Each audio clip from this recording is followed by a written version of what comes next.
Welcome into a Husker 24/7 post-practice edition. Quick wrap-up here. Mike Schaefer, joined by Bryan Christopherson here from Husker 24/7. Another practice, another media availability, and a swarm of assistant coaches. Bryan Applewhite, Barrett Ruud, Bill Busch all spoke today. Gabe Ervin, Luke Reimer, Chris Kolarevic, Timmy Bleekrode. I think I got everybody. Pretty big day for post-practice availability.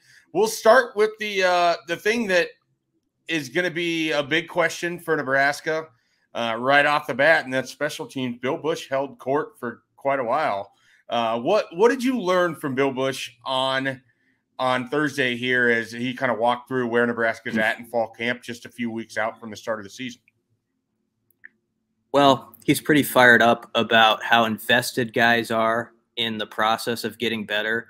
And I think what kind of jumps out the most is Bill Busch talks as much about like the guys who do the dirty work as the return men and some of the people we're all sort of drawn to. So it's kind of interesting just how much he'll like focus on. For instance, Ramir Johnson is now a blocker on the kick return team, and that impresses him or is something he wants to focus on just as much as who the kick returner is.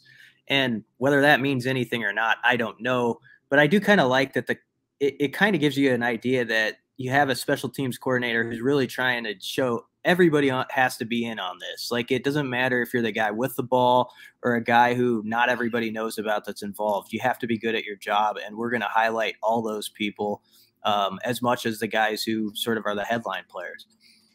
Absolutely. Barrett Ruud, I was over there a little bit. He was talking about Ernest Hausmann.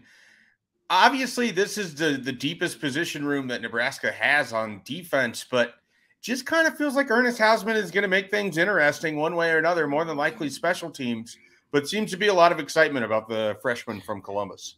Yeah, he's a guy who really has picked up things fast, and Barrett Ruud said he's like a shiny car. He says not everybody comes in like that. Even Barrett Ruud, who's all-time tackles leader, is very humble. And it says I wasn't a shiny car when I was a player, which I don't know. He's pretty good. But pretty good car. Yeah. Barrett Ruud had a fine engine. But the point is Ernest Hausmann has a lot to work with. This doesn't surprise you, Schaefer. I mean, you saw him as a prospect, and I think his maturity always kind of jumped out.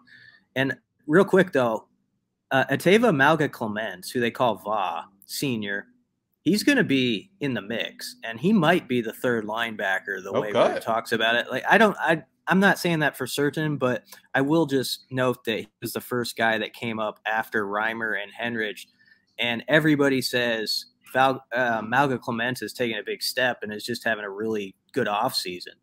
And you'll remember he was a raw player when they recruited him as a linebacker. So even though he's a senior, he's still kind of new to it. So it's not a shock that it's taken some patience, but he's a name to keep in mind.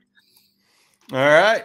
We'll finish up with this, talk to Gabe Ervin, and he is back. He's 100%. He is part of a very heavy competition at running back right now, featuring Anthony Grant, Ramir Johnson, AJ Allen, and Jacquian. I mean, all those guys very much involved.